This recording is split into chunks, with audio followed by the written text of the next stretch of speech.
It was while playing with this young girl that Jim's brother came out onto the lawn. He was once again speaking on his telephone, and he appeared to be extremely frightened. Right before he could open his mouth to speak, there was a terrible, loud noise.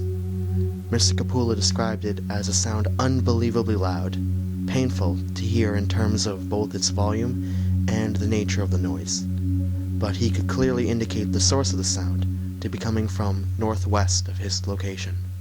The sound most closely resembled an air raid siren, but started and stopped in simple chunks, which he described as being like the barking of a dog.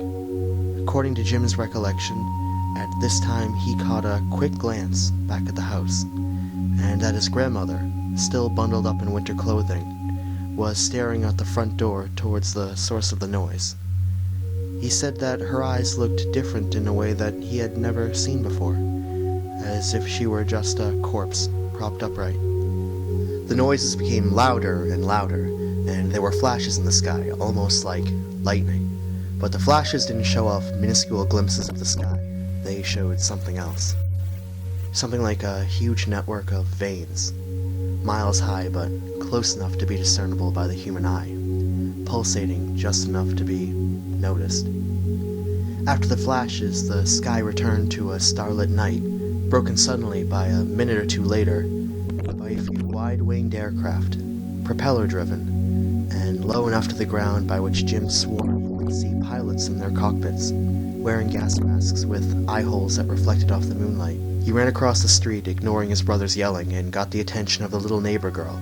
He asked her if she had a smartphone, anything that could get on the internet, and she said that she did. Mr. Capullo immediately grabbed the phone from her, and immediately searched for the news in his area, first by the zip code of Sandwich, 02563.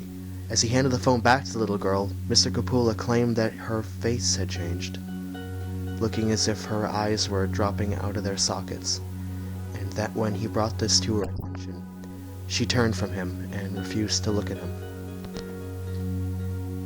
Jim put his hands on the girl's shoulders and tried to talk to her, suddenly overcome with a moment of clarity about the overwhelming alien nature of his circumstances.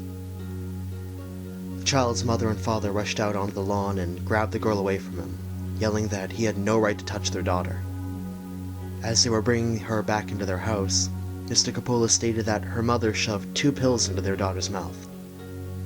He also claimed that just before running into the front door and promptly turning off all the lights, he got one last good look at the girl, and that her face had contorted to that of an old lady, with all of her teeth having fallen out.